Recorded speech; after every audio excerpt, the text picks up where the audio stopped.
जेते जेते पासके आसुचे इलेक्शन सेते सेते जमक धरुचे भोट मैदान जमुचे प्रचार।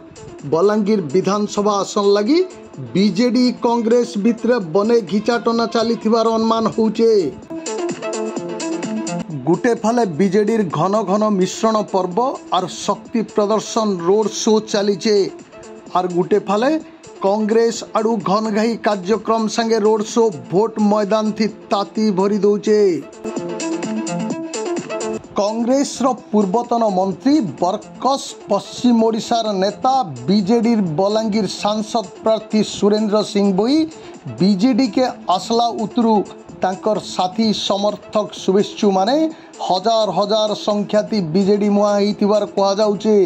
टिटलागढ़ संगे बलांगीर विधानसभा क्षेत्र थी भी बीजेडी के इटा बने बफू देवा बोली भी कहा जाउचे।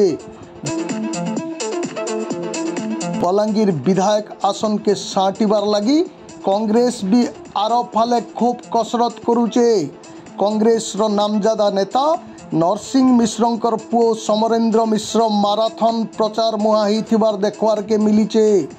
भिन्न भिन्न वर्गर भोटर संगे भिने भिने प्रोग्राम थी खुल्लम खुला आलोचना करवार संगे निजर मैदान के गाँव शहर तक बरकस करवार थी जबरदस्त रुथुचन समरेंद्र। बलांगीर बीजेडी विधायक प्रार्थी कलिकेश नारायण सिंहदेव भी प्रचार थी पछे नाइन हजार हजार समर्थक मान को लेकिरी फुल दम थी रोड शो चलैचन। एंता स्थिति के निघा कले बलांगीर विधानसभा आसन थी बीजेडी कांग्रेस भितरे बने घिचाटना चली अनुमान करी होउचे।